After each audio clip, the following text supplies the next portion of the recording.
যদি দেখেন আমাদের টিমটা ভালো, বাট সামহাও আমরা কেউই ক্লিক করতে পারতেছিলাম না। আমরা যেদিন ব্যাটিং ভালো করতেছিলাম হয়তো বা বোলিংটা ভালো হচ্ছিল না, কোনো দিন বোলিং ভালো হয়েছে, ব্যাটিং ভালো হয়নি। তো আমার মনে হয় আজকে একটা দিন যে আমরা ওভারঅল দুইটা ব্যাটসম্যান এবং বোলিং ইউনিট সবাই মিলে পারফরমেন্স করেছি। সো এখনও টুর্নামেন্টটা লং, এখনও স্টিল 6টা গেম বাকি আছে না, 5টা গেম বাকি আছে। আর যদি আপনি টেবিল পয়েন্টটা দেখেন তাহলে দুইটা টিম হয়তো বা টপে আছে, বাদ বাকি সব সিমিলার ওয়েতে আছে।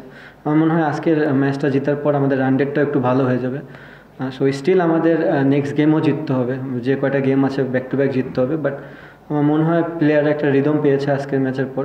আমি জানি না যে পরের ম্যাচে গেলেই জিতবো কিনা, বাট একটা ফিল কনফিডেন্স পাবে সবাই, সবার মোটিভেশনও হাই থাকবে। তো চেষ্টা করবো আমরা এখান থেকে ভালো কিছু করে ঘুরে দাঁড়ানোর।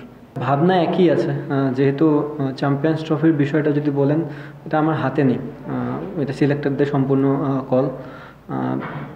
শুধু নট অনলি মি, যে কারে খেলাবে কারে খেলাবে না, এটা সম্পূর্ণ তাদের একটা কল। সো আমার কাজ হচ্ছে এখানে পারফর্ম করা, যেটা করতে পারতেছিলাম না এতদিন। আমি ওটার জন্য হয়তো আপসেট ছিলাম, কীভাবে ওখান থেকে ডেলিভার করা যায় পারফরমেন্স। ম্যাচের আগে যে মাইন্ড সেট আপ ছিল, ম্যাচের পরও সেম মাইন্ড সেট আপই আছে। আমি সবসময় একটা কথা বলি, আজকের দিনটায় অলরেডি পাস্ট। হ্যাঁ, আমি একটা হয়তো বা আমার কেরিয়ারে ভালো ইনিংস খেলেছি, বাট আমি নেক্সট ম্যাচ গেলে আবার আমাকে জিরো থেকে করতে হবে। So back of the mind এটাই থাকবে যে আবার নতুন করে আমার ইনিংস গোছাইতে হবে। তো পরিশ্রম করবো, দেখা যাক কী হয়। ক্লিয়ার মেসেজ দেওয়া হয়েছে। আর আসলে সিলেক্টরদের তরফ থেকে না, কী কারণে রাখা হয়নি এটা হয়তো মিডিয়া খাটলেই পাওয়া যায় যে কী কারণে রাখা হয়নি। সো আপনি যদি দেখেন যে কী কারণে আমি বাদ পড়েছি, আমার পারফরমেন্স ছিল না, আপনারাই নিউজ করেছেন। সো এটা ওপেন, এটা না জানানোর কিছু নেই। সো এটা বেসিক জিনিস, নর্মাল। দেখেন ভাই, এটা এখন খুবই ডিফিকাল্ট বলা। আমি ওনাকে অ্যান্সার দিয়েছি যে এটা কল সম্পূর্ণ সিলেক্টরে। ওনারা মনে করেছে এই মুহূর্তে আমি টিমে ফিট হচ্ছি না, সো টিমে নেই। যদি তারা আমার খেলা দেখে মনে করে যে আবার যে আমি ফিট হওয়ার মতন, তাহলে হয়তো বা তারা কামব্যাক করাতে পারে, বাট সম্পূর্ণ তাদের কল। আমার ম্যাচ ফোকাস এখন সম্পূর্ণ বিপিএল নিয়ে। আমি চেষ্টা করব কীভাবে এখান থেকে আরও বেটার পারফরমেন্স করা যায়। প্রমাণ করা অ্যাকচুয়ালি কিছু নাই। হ্যাঁ, প্রমাণ আমি কাউকে প্রমাণ করতে চাই না।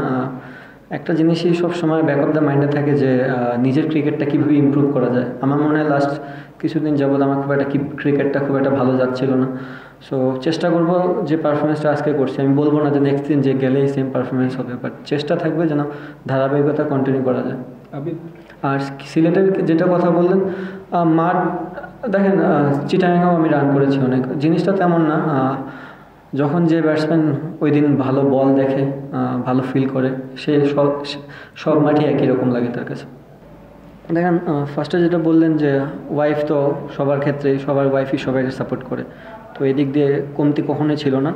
শাইনের কথাটা যদি আমি বলি, অবশ্যই সে একটা ধরেন এই টিমে কাজ করতেছে যে আমাদের হেল্পিং হ্যান্ডের জন্য। বাট সে লাস্ট 3 বছরের মতন বা 4 বছরের মতন কুমিল্লার সাথে ছিল। সে আমার খেলাটাও দেখছে। জিনিসটা এমন না যে কোনো বয় দেখে যে সে খেলা বুঝবে না। যারা কন্টিনিউ প্র্যাকটিস করায় তারাও কিন্তু ছোটো ছোটো ইনফরমেশন দিতে পারে। তো আমার কাছে মনে হয়েছে ও ওইটুক ক্যাপাবল যে একটা ব্যাটসম্যানের কোথায় মিস্টেক হইতেছে বা কী হচ্ছে, এটা থেকে আবার নিউজ বানায় না যে ও কোচ হয়ে গেছে। মানে আমি বলতেছি প্র্যাকটিক্যালি যে জিনিসটা, যে একটা মানুষ যখন প্র্যাকটিস করায় তখন ছোটো ছোটো জিনিস ধরতে পারে। তো আমার কাছে মনে হচ্ছে ও লাস্ট কয়েকদিন ধরে আমি তার সাথে প্র্যাকটিস করেছি, সে আমাকে অনেক হেল্প করছে। তো ও কয়েকটা কথাবার্তা যেটা আমার কাছে মনে হয়েছে যেটা চেঞ্জ করলে আমার জন্য ভালো হতে পারে। তো ওইটুকুই, এই জন্য আমি ওকে থ্যাঙ্কস দিলাম যে সামহাও আপনার প্রত্যেকটা কোচই যে আমাকে হেল্প করবে জিনিসটা তা না। একটা যে কোনো মানুষ একটা হেল্প করতে পারে যদি মনে হয় আমার কাছে যে এটা নেওয়ার মতন।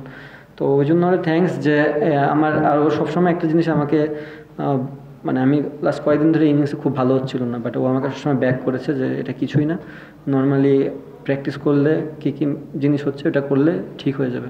ফ্যান ফলোয়ার্স থাকবে সবারই, যেমন মানুষ ভালোবাসবে তেমন হেটও করবে। বাট আলটিমেটলি না, মানে জিনিসটা হচ্ছে ফ্যান ফলোয়ার্স তো একটা জিনিস হচ্ছে, আমি খেলতেছি ফ্যান থাকবেই, বাট নিজের কাছেও একটা অনেক বড় প্রশ্ন থাকে যে আমি কি ভালো ক্রিকেট খেলতেছি কিনা। আমার কাছে মনে হয়েছে যে আমার ক্রিকেট ইমপ্রুভ করা দরকার। আমার যদি ক্রিকেট ইমপ্রুভ করতে পারি, অবভিয়াসলি আমি পারফরমেন্স করলে মানুষ আমাকে ভালোবাসবে। চেষ্টা করব, আমি বলতেছি না যে রাতারাতি চেঞ্জ হয়ে যাবে। কিছু গাফিলতি হয়তো বা ছিল যে কারণে আমি হয়তো পারফরমেন্স করতে পারিনি। তো ওগুলা জিনিসই প্র্যাকটিস করে ওভারকাম করার চেষ্টা করব। চেষ্টা ছাড়া আমার হাতে কিছু নেই। আর দেখেন, এটা আমার কথা না, এটা সবারই, যারা বিলিভ করে আপনার আল্লাহ আমার ভগবান একই জিনিস। তো দেওয়ার সময় হলে উনিই দিবে, আমরা চেষ্টাই করতে পারবো, এর থেকে আর বেশি কিছু করতে পারবো না। আমি হয়তো বা কন্টিনিউ 2 মাস টানা প্র্যাকটিস করে প্রথম বলে যে আউট হয়ে যেতে পারি, আবার অনেক সময় নর্মাল প্র্যাকটিস করেও আমি রান করতে পারি। সো দেওয়ার যদি থাকে, নসিবে যদি থাকে যেটা আমি পাবো, আর নিজের তো হার্ডওয়ার্ক আছে। টোটাল সব কিছু তো ইনফরমেশন আমি দিতে পারবো না, বাট আমি যেটুকু বললাম যে আমি কিছু প্র্যাকটিস করেছি এবং সামহাও কারো কথা আমার জিনিসটা কাজে লেগেছে, তো ওইটুকুই। ফলাফল হয়তো বা আজকে না, আমি বলবো না যে আজকে রান করছি দেখে, তা না। আমি লাস্ট ইনিংসও খুব ভালো ব্যাটিং করেছি, স্টিল চান্স ছিল আমার বড় স্কোর করার, সামহাও করতে পারিনি। জি জি,